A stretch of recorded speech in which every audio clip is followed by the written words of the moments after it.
Hello बच्चों, तो pharmaceutics के कुछ इंपॉर्टेंट देखो मॉडल पेपर मैंने प्रोवाइड करा दिए हैं और बहुत सारे एमसीक्यू के वीडियोस बने हुए हैं। कुछ बच्चों का कहना है कि सर प्लेलिस्ट में फार्मास्यूटिक्स 2 नाम से कुछ मॉडल पेपर पड़े हुए हैं या कुछ ऑब्जेक्टिव पड़े हुए हैं।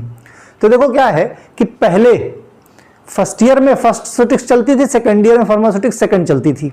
अब सेकेंड ईयर में जब फर्स्ट ईयर पास होके जाओगे तो सेकेंड ईयर में फार्मास्यूटिक्स आपको पढ़नी नहीं है, तो उन्होंने क्या किया है, सिलेबस को मर्ज कर दिया है, तो दोनों साल का। तो वो दोनों के दोनों वीडियो आपके लिए बेनिफिशियल है। एक कमेंट बच्चे का था कि मुझे कुछ लिंक नहीं मिल पा रहे हैं। इस वीडियो के डिस्क्रिप्शन बॉक्स में फार्मास्यूटिक्स से रिलेटेड जितने मॉडल पेपर और जितने वीडियोस होंगे सबका लिंक मैं इसके डिस्क्रिप्शन बॉक्स में दे दूंगा, ठीक। तो देख के जाना। इसमें मैंने क्या किया है कि 20 वीडियो मल्टीपल चॉइस है और अप्रॉक्स 20 या 25 है ना, और अप्रॉक्स ऐसे ही कुछ जो है फिल इन द ब्लैंक्स के हैं, जैसे कि बच्चों की रिक्वायरमेंट थी। क्योंकि एग्जाम 11 को है तो हो सकता है एक आधा वीडियो में कल तक और प्रोवाइड करा दूं इंपॉर्टेंट क्वेश्चंस के। तो शुरू करते हैं फिलहाल आज के लिए। ओके, 20 मैंने सिर्फ इसलिए लिखे हैं, आगे लगभग अप्रॉक्स 51 क्वेश्चंस हैं। 20 लिखने के पीछे का ये रीजन है क्योंकि इस सेक्शन में 20 क्वेश्चन ही पूछे जाने हैं। और एक खास चीज छोड़ो, हाँ भाई, to identify the emulsion type which of the following test are conducted. Emulsion किस टाइप का है, किस टाइप का इमल्सन है, ये जानने के लिए कौन सा टेस्ट परफॉर्म करेंगे। देखो फार्मास्यूटिक्स में पहला चैप्टर छोड़ दो और दूसरे चैप्टर का आधा, ये पोर्शन केवल बचा हुआ है, बाकी पूरी फार्मास्यूटिक्स मैंने पढ़ा दी है।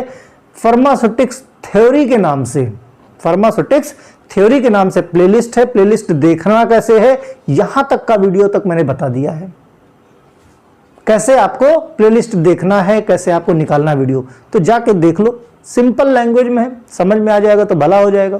जो टॉपिक मैंने बताए हैं मॉडल पेपर में वो तो खास। ओके, खैर, तो किस टाइप का इमल्सन है ये पता लगाने के लिए कौन सा टेस्ट कंडक्टेड है भाई, है ना, कौन सा टेस्ट कंडक्ट करते हैं। डाइल्यूशन टेस्ट, डाई टेस्ट, सारे इनमें से हैं। कंडक्टिविटी टेस्ट तो कोई एक है कि सारे हैं कि कोई नहीं है, तो नन ऑफ द का तो ऑप्शन है ही नहीं इसमें, है ना। तो डाइल्यूशन टेस्ट भी करते हैं, डाई टेस्ट भी करते हैं, कंडक्टिविटी टेस्ट भी करते हैं, है ना, वो बल्ब जला के। तो कुल मिला के ये सारे के सारे किसके लिए हैं, टाइप हैं। तो ध्यान रहे, कई बार देखो, पहली चीज तो अगर आपने इमल्सन पढ़ा है जो मैंने पढ़ाया है तो फिर तो कोई कंफ्यूजन ही नहीं है। जिसने भी वीडियो देखे हैं कोई क्वेश्चन नहीं बचेगा, सब आराम से हो जाएगा। नहीं पढ़ा है तो रट लेना इसको, क्योंकि बहुत सारे बच्चे हैं उनका कहना है सर 2 दिन पहले आपके चैनल का लिंक मिला, कोई बच्चा कहता है हमारे कॉलेज के टीचर ने मुझे लिंक दिया है आपका, या हमारी पूरी क्लास को लिंक दिया है ना। तो चूंकि रोज नए बच्चे जुड़ रहे हैं तो उनके लिए नया हो सकता है, तो जिन्होंने कुछ नहीं पढ़ा है उनके लिए भी बड़ा फायदेमंद है, यहीं से रट लेना, ठीक है। तो ये सारे टाइप्स हैं किसके, किस टाइप का इमल्सन वो चेक करने के। नेक्स्ट क्वेश्चन है, which of the following is not used an emulsifying agent. अच्छा, कुछ बच्चों के कमेंट आते हैं, सर कुछ नहीं फंसा आपके उससे, क्यों पढ़ाते हो, बंद कर दो चैनल, बंद कर दो चैनल। अभी फार्मास्यूटिकल केमिस्ट्री के लिए भी मॉर्निंग में एक मैसेज आया था, फार्मास्यूटिकल केमिस्ट्री में आपका पढ़ाया हुआ, आपका बताया हुआ कुछ भी नहीं आया। तो 30,000 बच्चा लगभग पढ़ रहा है, आप ही डिसाइड करो आया कि नहीं आया, है ना। क्योंकि मैंने पेपर देखे हैं तो मैं कैसे मान लूँ कि नहीं आया, सारे पेपर्स मेरे पास हैं, सब देख रखे मैंने। तो खैर, ये तो क्या है कि कुछ तो लोग कहेंगे, लोगों का काम है कहना, है ना। Which of the following is not used as an emulsifying agent. क्या भाई, surfactant, hydrophilic colloid, finally divided solid या इलेक्ट्रोलाइट। अब following is not used an emulsifying agent, emulsifying agent की तरह से इनमें से कौन किसका इस्तेमाल नहीं होता है। तो देखो सरफेक्टेंट भी ठीक है ना, फाइनली डिवाइडेड सॉलिड भी ठीक लगता है, हाइड्रोफिलिक कोलाइड भी ठीक लगता है, बट ये इलेक्ट्रोलाइट कुछ अलग सा नहीं लगता है। तो जो अलग सा है वही इसका आंसर नहीं है, means electrolyte is the correct answer. ये इमल्सिफाइंग एजेंट की तरह बिल्कुल भी बिहेव नहीं करता, राइट। नेक्स्ट क्वेश्चन है, which of the following is not a semi solid doses form? Which of the following is not a semi solid doses form? क्या है भाई? पेस्ट है, क्रीम है, ऑइंटमेंट है, सस्पेंशन है। अच्छा, कुछ का कहना है सर बीच बीच में आप बातें ना किया करो, बस फटाफट क्वेश्चन 10 मिनट में निपटा दिया करो। देखो भाई, सीधी सी बात है कि चैनल मेरा है, पक्का, ये तो क्लियर है ना? फीस इसमें लेता नहीं हूँ, तो पढ़ाने का स्टाइल मेरा ऐसे ही है, तो क्वेश्चन के साथ साथ ये भी टॉलरेट करना पड़ेगा। इसीलिए मैं कभी ये नहीं कहता कि ज़बरदस्ती सब्सक्राइब करो। आप अपने फ्रेंड्स को भेजिए, शेयर कीजिए। अगर उनको कंटेंट में दम लगेगी, उनको लगेगा कि सही चीज़ बताई जा रही चैनल पे, तब वो लोग खुद में आएंगे। और आज अगर साल भर के अंदर 30-32 हज़ार बच्चे इकट्ठा हुए हैं, तो ये बात एक एग्ज़ाम प्रीवियस हो चुका है मल्टीपल चॉइस का, और ये एग्ज़ाम हो रहा है। दोनों में क्वेश्चंस बेहिसाब फंस रहे हैं। और जहाँ तक कंटेंट की बात है, जो मैंने पढ़ाया है, कुछ छिपा तो है नहीं कि मैं क्या पढ़ाता हूँ क्या नहीं, सारे सब्जेक्ट पढ़े हुए हैं, देख लो। तो मेरा अपना स्टाइल अलग ही है, ओके? तो मैं उसी तरह से पढ़ाता हूँ। विच of the following is not a semi solid doses form? Semi solid doses form कौन नहीं है भाई? Paste, ointment, cream and suspension. तो पेस्ट भी सेमी सॉलिड है, क्रीम भी सेमी सॉलिड है, ऑइंटमेंट भी सेमी सॉलिड है, लेकिन सस्पेंशन सेमी सॉलिड प्रिपरेशन नहीं है, राइट? तो इस तरह से देखो क्या है कि सिलेबस, ये तो क्वेश्चन सिलेबस से निकल के आ जाएगा कि भाई सेमी सॉलिड डोजेस फॉर्म कौन सी हैं। वैसे भी मैंने पढ़ाया है तो पता है आपको लिक्विड डोजेस फॉर्म क्या है, सॉलिड डोजेस फॉर्म क्या है, सेमी सॉलिड डोजेस फॉर्म क्या है ना? जेलीज क्या होते हैं, तो ये सारी चीजें, ऑइंटमेंट क्या है, लिनीमेंट क्या है, इलिक्सर्स क्या है, ये सारी चीजें। और ऐसा ही नहीं कि सिर्फ बता दिया है, डिफरेंसेस कि भाई ऑइंटमेंट लिनीमेंट में क्या डिफरेंस है, क्रीम पेस्ट में क्या डिफरेंस है, डिफरेंस है, आपके कॉन्सेप्ट क्लियर हो जाते हैं। तो वीडियो देखोगे तो क्लियर हो जाएगा। नेक्स्ट है generally paste contents. Generally paste contents, paste में जनरली क्या होता है? Low percentage of insoluble solid. Insoluble solid की कॉन्सेंट्रेशन कम होती है या हाई होती है? देखो दो केस दिया हुआ है, low percentage of insoluble solid या high percentage of insoluble solid. ये देखो टाइप करने में ये डिप्थीरिया हटाया ना, भूल गया बंदा, चलो ठीक है ना, टाइपिंग एरर। हाँ, तो high percentage of insoluble solid या दोनों है। तो केस क्या है भाई, किसका है? पेस्ट क्या है? पेस्ट क्या है? सेमी सॉलिड प्रिपरेशन है। अब अगर सेमी सॉलिड है तो क्या होगा? हाई परसेंट, क्योंकि लो परसेंट में अगर सॉलिड रहेगा तो वो सेमी सॉलिड में एग्जिस्ट नहीं कर पाएगा, विस्कोसिटी उसकी कम हो जाएगी, तो मे बी कि वो लिक्विड डोजेस फॉर्म में चला जाए। तो सेमी सॉलिड का मतलब ये है कि ना सॉलिड है ना लिक्विड है, इसका मतलब high percentage of insoluble solid इसमें रखना पड़ेगा, यानी हमारा सी ऑप्शन करेक्ट है। ठीक। Water soluble bases are known as, water soluble base कौन से भाई? ग्रीसी ऑइंटमेंट बेस है, नन है, बोथ है, या ग्रीसलेस ऑइंटमेंट बेस है? तो भाई water soluble bases are also known as. अब अगर ग्रीस है, सिंपल सा चीज समझो आप, ग्रीस है तो वो किसी भी एंगल से पानी में सॉल्युबल होगी क्या? किसी भी एंगल से नहीं होगी, है ना? इसका मतलब ये ऑप्शन तो नहीं हो सकता, क्योंकि यहां बात किसकी की जा रही? जो पानी में घुलनशील है। ग्रीसलेस ऑइंटमेंट बेस मींस उसमें ग्रीस नहीं पड़ी है, तो ग्रीस नहीं पड़ी है इसका मतलब वो पानी में घुलनशील है, वाटर सॉल्युबल है। अगर वाटर सॉल्युबल है तो इट मींस कि greaseless ointment base is correct answer, यानी हमारा डी ऑप्शन सही है। ठीक। नेक्स्ट क्वेश्चन है, a suppository is generally intended for use in. Suppository किस यूज में आती है? ठीक, कहां पे इस्तेमाल होती है? रेक्टम में, वजाइना में, यूरेथ्रा में, या ऑल ऑफ द अबव? तो भाई suppository is generally intended for use इन, तो करेक्ट, रेक्टम में भी होता है, वजाइनल सपोजिटरीज भी आती हैं, यूरेथ्रल सपोजिटरीज भी आती है, यानी ऑप्शन हमारा क्या होगा? C, all of the above. Question में भी आप लोगों ने देखा होगा, आप कहोगे sir all of the above कहीं सी पे लिख देते हो, कहीं ए पे लिख देते हो, अब तो आदत यूज टू हो गए होगा, क्वेश्चन पेपर में भी ऐसा ही मिलता है ना। Vaginal suppositories are also called as, vaginal suppositories को और क्या बोलते हैं? सिंपल सपोजिटरी, बाउजीज, पेसेसरीज, या नन? तो सपोजिटरी का सेपरेट वीडियो है ना, तो क्या बोलते हैं? पेसेसरीज। वजाइनल सपोजिटरीज को और क्या? पेसेसरीज नाम देते हैं। ठीक। विच of the following is most commonly use suppository basis, which of the following is most, सबसे ज्यादा सपोजिटरी बेस कौन सा इस्तेमाल होता है? PEG 1000, PEG प्लस हेक्सनेट्राइऑल या कोका बटर या नन? तो दूर से पता चलता है क्या है, कोका बटर। कई बार एग्जाम में जब क्वेश्चन आपको दिखता है तो कई बार यही हो जाता है कि यही होने वाला है ना। दूसरी चीज यह है कि जैसे आप MCQ कर रहे हो या फिल इन द ब्लैंक्स कर रहे हो, आपको नहीं आ रहा है तो एक बार सिक्स्थ सेंस आपका बोलता जरूर है। ये ट्राई करके देखना है ना। मैंने तो बहुत बार बहुत MCQ दिए हैं, बहुत ट्राई किया है और हर बार मैं सही साबित हुआ हूं। होता क्या है कि जैसे आप क्वेश्चन को बहुत ध्यान से पढ़ रहे हो, उसके ऑब्जेक्टिव्स पढ़ रहे हो, ऑप्शंस पढ़ रहे हो, कोई एक लगता है कि ये ही हो सकता है, आपने उस पर टिक कर दिया।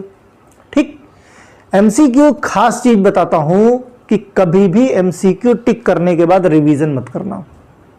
रिवीजन करने के बाद गलत हो जाएगा 100%। जहां दिमाग लगाया, देखो या तो चीज आपको आती हो और अगर तुक्का मार दिया तो जो पहली बार में मारा है वही सही है। दोबारा सोचा अगर कि यार 10 मिनट बचा हुआ है, थोड़ा एक बार MCQ देख लेते, एक आधा सही हो जाए, फिर चूंकि आपको आता नहीं, उसका आपने तुक्का मारा है, फिर सोचोगे यार क्या हो सकता है ना। और जहां ये सोचा नहीं यार ये काट देता हूं, बिलीव करो, घर पे भी प्रैक्टिस करके देख लो MCQ की, यही होगा। जो पहली बार में आया, फर्स्ट टाइम में, वही करेक्ट होता है। दोबारा में करोगे तो मिस्टेक हो जाती है, राइट। तो क्या है कोका बटर?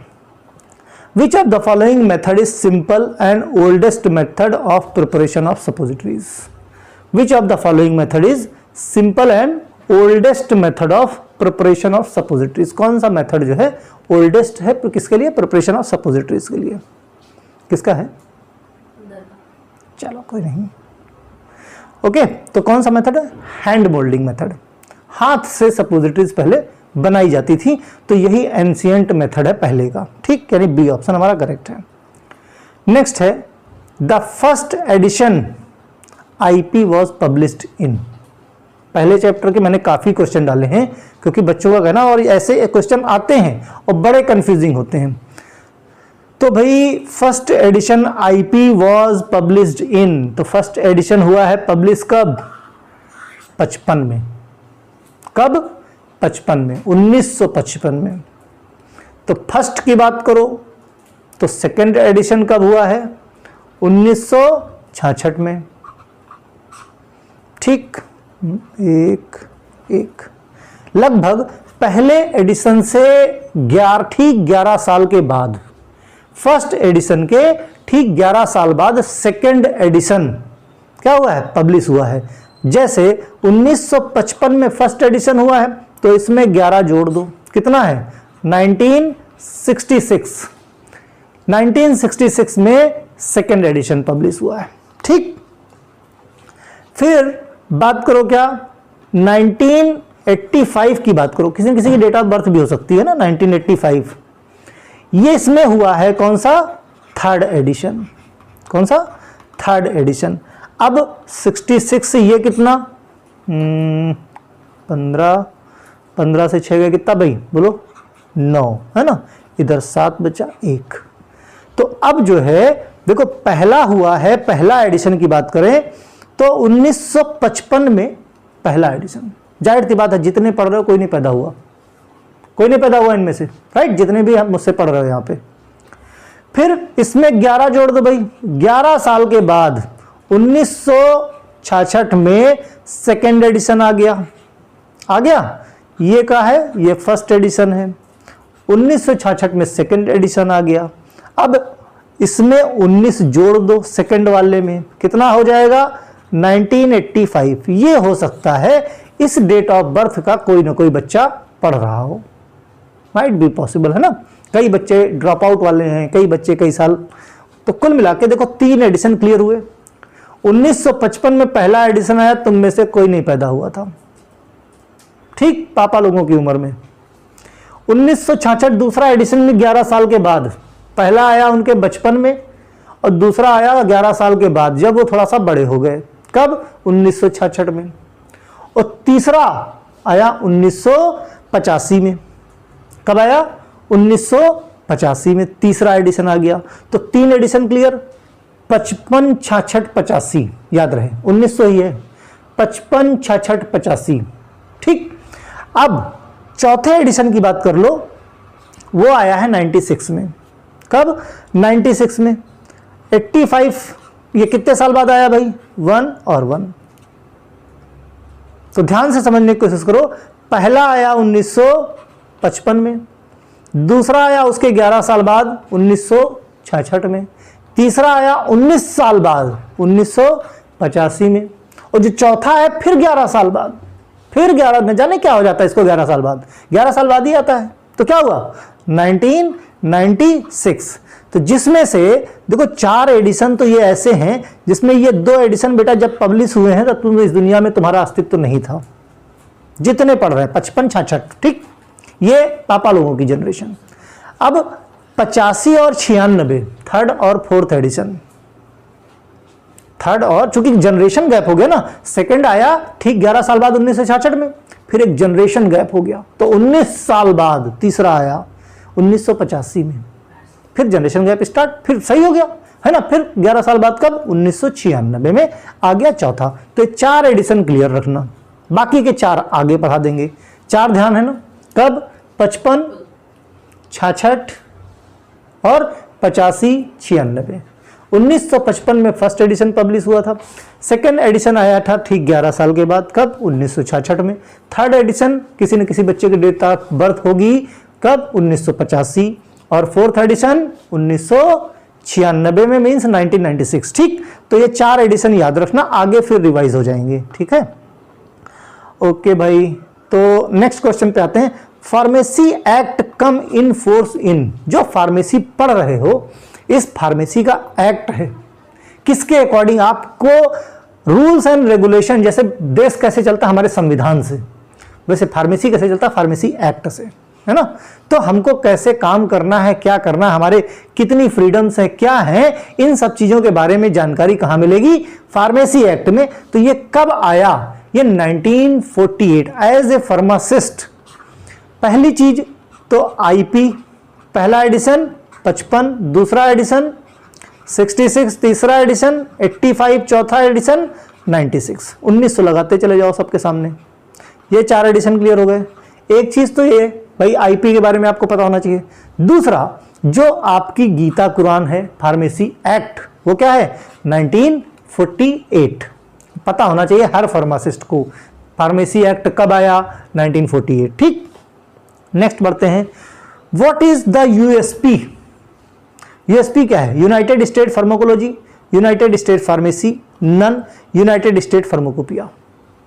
तो यूएसपी होता है यूनाइटेड स्टेट फार्माकोपिया, यानी डी ऑप्शन इज करेक्ट है। ठीक, आईपी क्या है? इंडियन फार्माकोपिया है। फिर कहीं पूछ लेता है what is the full form of NNF, तो इसको क्या बोलोगे? National formulary. ठीक, नेक्स्ट है which of the following is example of synthetic base. Synthetic base के एग्जाम्पल्स क्या हैं? Emulsified cocoa butter, glycerogelatin base, hydrogenated oil, या वाइटेप्सॉल। क्या है? वाइटेप्सॉल। ये थोड़ा सा स्पेलिंग आगे पीछे हो गई है, तो क्या होता है? वाइटेप्सॉल। ठीक, तो क्या है? ये सिंथेटिक बेस होता है हमारा। Witepsol is the type of synthetic base. Okay, ये जब मैंने पढ़ाया है तो वहां पे बता रखा है। Cake formation is characteristic feature of, तो देखो मैंने क्या है, फ्लोकुलेटेड और डीफ्लोकुलेटेड, या कुछ बुक में लिखा नॉन फ्लोकुलेटेड, इन सब के बारे में सारी कहानी बता रखी है। ठीक, तो केक फॉर्मेशन किस कैटेगरी में आता है, किसके लिए होता है? तो जो डीफ्लोकुलेटेड होते हैं ये इंटरलिंक्ड नहीं होते हैं ना, तो इनकी कैरेक्टरिस्टिक क्या होती है? ये केक बना लेते हैं, फाइन्स की तरह इंडिविजुअल एंटिटी होती है, केक फॉर्मेशन हो जाता है, यही इसका डिसएडवांटेज है।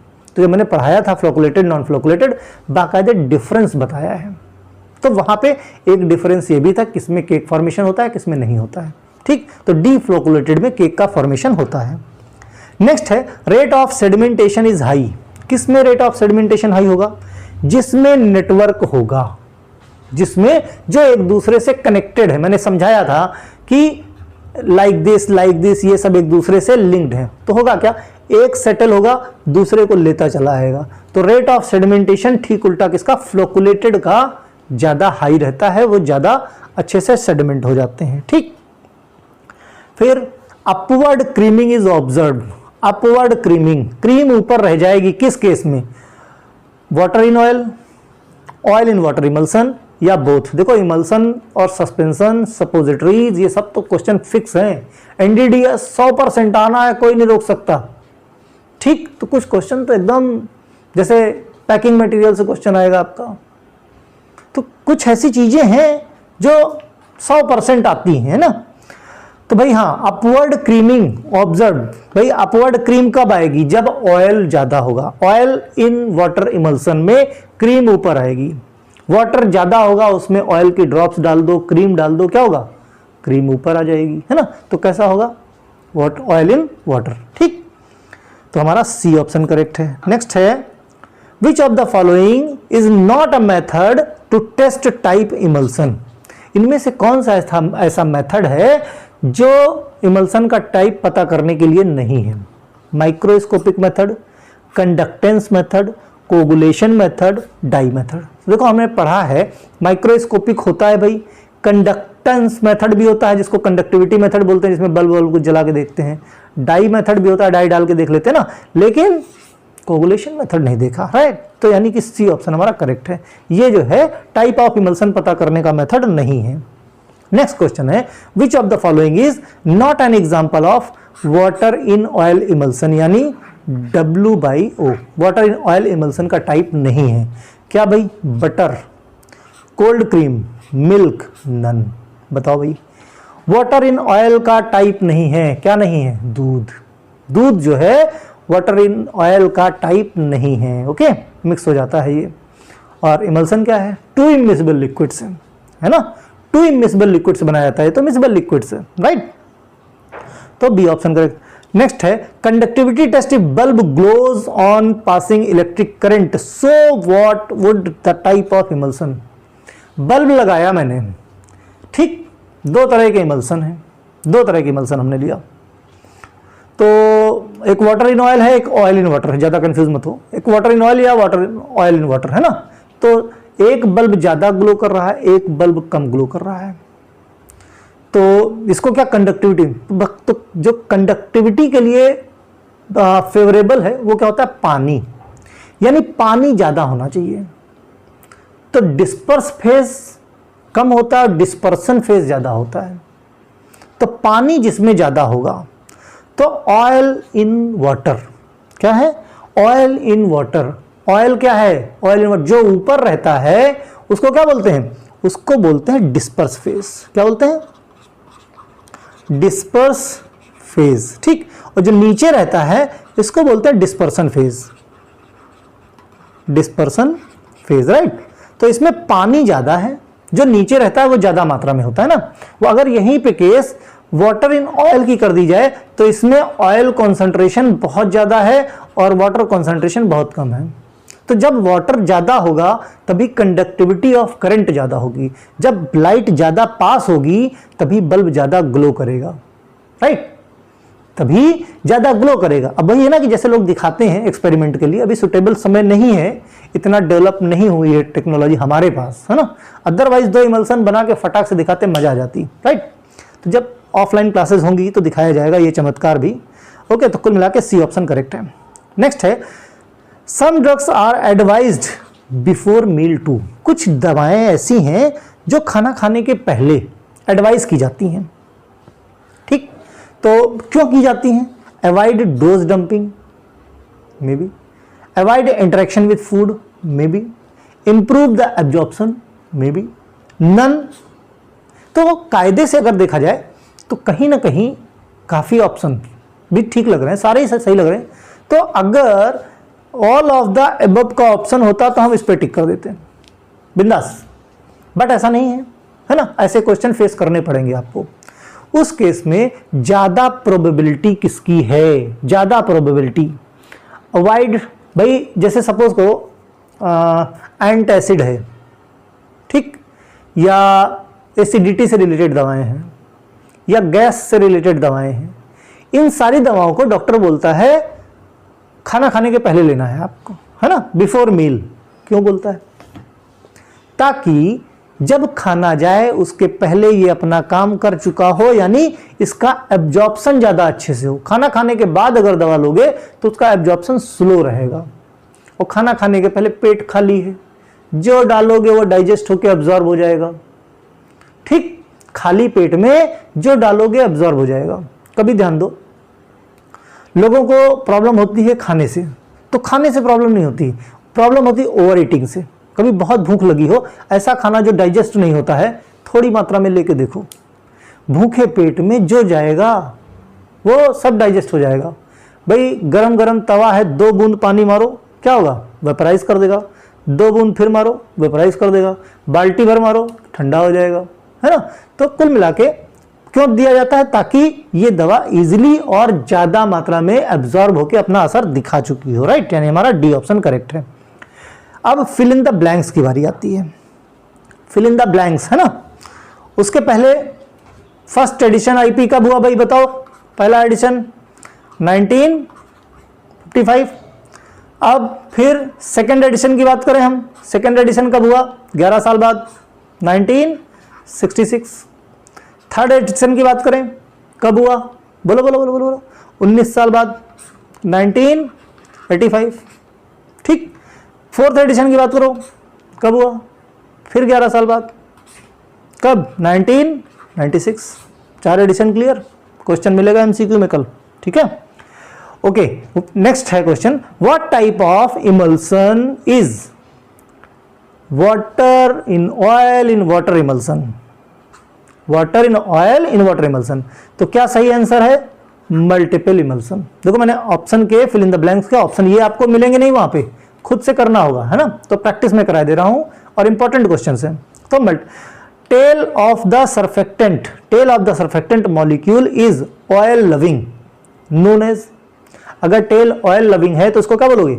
लिपोफिलिक। क्या? ऑयल लविंग मतलब ही लिपोफिलिक। वाटर लविंग होता तो क्या? हाइड्रोफिलिक। ठीक। Oil and water is example of. अब देखो भाई, ऑयल है और वाटर है, ये किसका एग्जाम्पल है? 2 इमिसिबल लिक्विड अगर हैं तो इमल्सन क्या होता है? मिक्सचर ऑफ 2 इमिसिबल लिक्विड्स, है ना, जो आपस में मिलते नहीं हैं, उसको क्या बोलते हैं? इमल्सन। तो ऑयल इन वाटर आपस में नहीं मिलता है, इसकी जगह पे कोई और भी एग्जाम्पल दिया जा सकता था, तो वहां पे आप देख लेना ये चीज। तो क्या बोले? Emulsion. In conductivity test, if bulb glows on the passing electric current, so what would be the type of emulsion? जो अभी बात कर रहे थे कि भाई क्या है, कोई बल्ब ज्यादा ग्लो कर रहा है, इसका मतलब इलेक्ट्रिसिटी ज्यादा पास हो रही है, बहुत कंडक्टिव है। अगर बहुत कंडक्टिव है तो बहुत कंडक्टिव क्या होता है भाई? पानी होता है। इसका मतलब कैसा होगा? पानी की मात्रा ज्यादा होगी, तो डिस्पर्सन फेज में होगा वाटर और डिस्पर्स फेज में होगा ऑयल। ठीक। A lesser dose is required if drug is given by.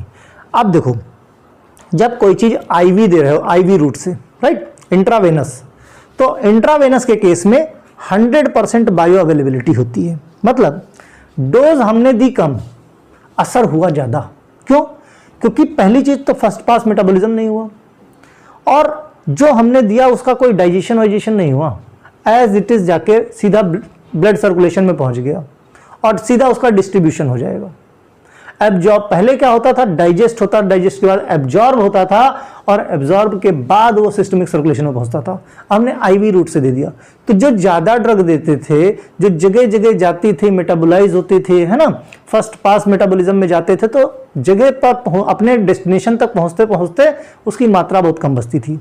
ठीक उसी तरह जब आईवी की बात करते हैं तो सीधा हमने ब्लड सर्कुलेशन में दे दिया, कहीं कोई डाइवर्जन नहीं, तो कम मात्रा देंगे तो ज्यादा असर दिखेगा यार। ठीक है, तो अगर पूछ रहे हैं 100% बायो अवेलेबिलिटी किस रूट की होती है, तो that is IV route, right. क्योंकि हम करते क्या है इसमें? कुछ नहीं, सीधा उठा के सीधा ब्लड में डाल दिया। नेक्स्ट क्वेश्चन है, इनेमा आर एडमिनिस्टर्ड। इनेमा कहां एडमिनिस्टर किया जाता है? तो रेक्टली। ठीक, रेक्टम में। Okay, liniment must not be applied on skin. Liniment को क्या करते हैं, कहां पे नहीं अप्लाई करना चाहिए? तो ब्रोकन स्किन में अप्लाई नहीं करते हैं, डेफिनेशन में ही लिनीमेंट के लिखा हुआ है। कहीं पे स्किन अगर ब्रोकन है तो लिनीमेंट अप्लाई नहीं करते। नेक्स्ट है, व्हाट इज इलिक्सर्स या इलिक्सर्स आर। तो इलिक्सर क्या होते हैं? ये हाइड्रो एल्कोहलिक लिक्विड होते हैं। छोटे छोटे टर्मिनोलॉजी हैं लेकिन बहुत काम आएंगी। क्या? Hydro alcoholic liquids. Okay, what is the use of glycerin in elixirs? Glycerin का क्या रोल है एलिक्सर्स में?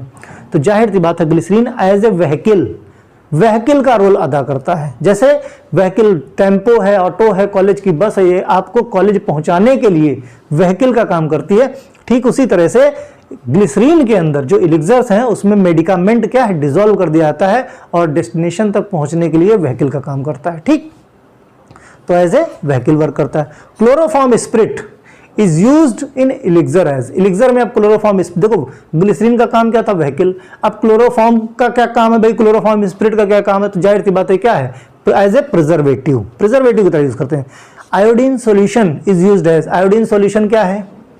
देखा होगा आपने, आयोडीन पोविडीन का ट्यूब आता है, ऑइंटमेंट आता है घरों में, कहीं भी एंटीसेप्टिक रहता है ना, कहीं भी, तो कहीं भी आयोडीन मिल जाए इट मीन्स ये कैसा एंटीसेप्टिक, इनके गार्गल्स भी बनते हैं। इवन कोविड टाइम पे आयोडीन पोविडीन के जो ट्यूब्स या ऑइंटमेंट घरों में रहते थे, इनके लिक्विड्स भी आते हैं ना। तो ये हुआ था कि अगर किसी को लगता है कि कोई कोविड के पेशेंट के कांटेक्ट में आया है, निकला नहीं निकला अलग की बात है, अगर आपको लिक्विड में आयोडीन मिल जाए तो ठीक, आयोडीन का सॉल्यूशन, नहीं तो घर पे जो आयोडीन पोविडीन का ऑइंटमेंट रखा उसी को घोल के गार्गल कर लो, तो क्या है, अगर कुछ बैक्टीरिया वायरस होगा तो वो मर जाएगा। इमल्सन क्या होता है भाई? इमल्सन इस, ये कैसा है, बाईफेजिक भी बोल सकते हो क्योंकि सिंगल वर्ड में देना है, या मिक्सचर ऑफ इमिसिबल लिक्विड्स। ठीक, कैस्टर ऑयल किस तरह का इमल्सन है भाई? कैस्टर ऑयल किस तरह का इमल्सन है? तो ये है ऑयल इन वाटर इमल्सन। ठीक, कैसा? Oil in water type emulsion. ठीक, यानी हमारा ऑयल इन वाटर। नेक्स्ट पे आते हैं, gum acacia is used as, gum acacia को किस तरह यूज करते हैं? कैसा है भाई? Emulsifying agent. गम एकेसिया कैसा है? Emulsifying agent. Castor oil emulsion is, castor oil क्या है, कैसा है? एज ए लग्जेटिव यूज करते हैं। कॉड लीवर ऑयल कैसा इमल्सन है? ऑयल इन वाटर इमल्सन है। लोशन कैसे अप्लाई किया जाता है? विद फ्रिक्शन या विदाउट फ्रिक्शन? तो विदाउट फ्रिक्शन। जैसे लिनीमेंट क्या है, विद फ्रिक्शन हम अप्लाई करते थे, इसलिए ब्रोकन स्किन पे नहीं अप्लाई करते।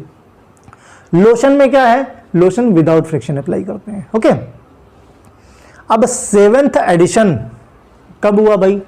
7th एडिशन अभी रिसेंटली, जब मोदी जी की सरकार बनी थी। मोदी जी की सरकार कब बनी थी? 2014 में। तो जैसे सरकार बनी वैसे 7th एडिशन लॉन्च हो गया, तो 7वां एडिशन आया कब? 2014 में। ओके, अब 3rd एडिशन कब आया ये हमने बता रखा है कि क्या 55, 66, 85 और 96। तो 3rd एडिशन 1985। 2nd एडिशन बता रखा है 55, 66 तो 66, करेक्ट। और 7वां एडिशन कब? जब मोदी जी की सरकार आई। कब आई? 2014, याद है? ओके भाई, नेक्स्ट पे आते हैं। फर्स्ट एडिशन आईपी कब? व्हेन? फर्स्ट एडिशन कब भाई? फर्स्ट एडिशन 55 में। ठीक, फिर 4th एडिशन की बात कर रहा है, सीरियल में आओ। 55, 66, 85, 96 और अब तो 7th भी पता चल गया। कब? जब मोदी जी की सरकार आई 2014। तो पहला, दूसरा, तीसरा और चौथा, ये पता चल गया भाई। तो चौथा कब भाई? 1996। क्लियर? अब चौथा अगर पता चल गया है तो 5वां भी बता दो। 5वां ये आया है 2007 में। 1996 में 14 और उसके बाद कब आया? 2007 में आया। ठीक, 2007। अब 6ठा एडिशन आईपी कब? 6th edition of IP was published. 6ठा एडिशन कब पब्लिश हुआ? जब मेरा एम फॉर्म कंप्लीट हुआ। जब मेरा, जिस ईयर में मेरा एम फॉर्म कंप्लीट हुआ है उस एडिशन में आया है। कौन सा एडिशन आपका? 6th एडिशन, यानी 2010 में मेरा एम फॉर्म कंप्लीट हुआ। अब बात करते हैं first USP, first United State pharmacopoeia कब पब्लिश हुई? वो हुई है 1820 में। कब हुई? 1820 में। मतलब आईपी के बहुत पहले, भाई पहले अंग्रेज थे तो उन्होंने पहले अपनी यूएसपी पब्लिश करा ली। इंडियन फार्माकोपिया तो बहुत दूर की बात है। ठीक है। दूसरा, first national फार्मूलरी was published in, national फार्मूलरी NF, जिसको क्या बोलते हैं इन शॉर्ट में? एनएफ। कब हुई थी? 1888 MDI का फुल फॉर्म क्या है? What is the full form of MDI? क्या है? Metered dose inhaler, full form of MDI। ऐसे में बहुत एब्रिविएशन बहुत कंफ्यूज करते हैं, meter dose inhaler. What is EDTA? EDTA क्या भाई? ये टाइप ऑफ चिलेटिंग एजेंट है। क्या है? चिलेटिंग एजेंट, ठीक। Which is used to introduce the medicated dusting powder in the body cavity. Dusting powder को बॉडी कैविटी तक पहुंचाने के लिए जिस इंस्ट्रूमेंट का यूज होता है उसको बोलते हैं इंसफलेटर। क्या बोलते हैं? इंसफलेटर। नेक्स्ट है इमल्सन मिंट फॉर देखो बहुत इंपॉर्टेंट है दोनों। अगर शरीर के अंदर इस्तेमाल करना है तो कौन सा इमल्सन? शरीर के अंदर पानी कम हो और ऑयल ज्यादा हो, विस्कोसिटी चाहिए, तो कैविटी अगर कोई है तो वहां पे जाएगा वाटर इन ऑयल इमल्सन, ठीक। अगर एक्सटर्नल में लगाना है तो ऑयल इन वाटर इमल्सन। क्या है? ऑयल इन वाटर इमल्सन, ठीक है। इस तरह से 51 क्वेश्चंस आपके कंप्लीट हुए।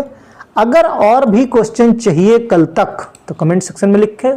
अगर समय मिलता है तो एक वीडियो में और प्रोवाइड करा दूंगा। ये बता देना MCQ टाइप चाहिए या fill in the blanks type चाहिए। कोई चैप्टर अगर कम तैयार हो तो उस चैप्टर के ज्यादा डाल दूंगा, ये कर सकता हूं। ओके, फिलहाल पढ़ते रहो। All the best. और लोगों को शेयर सब्सक्राइब कराते रहो, जरूरी है। Okay, bye.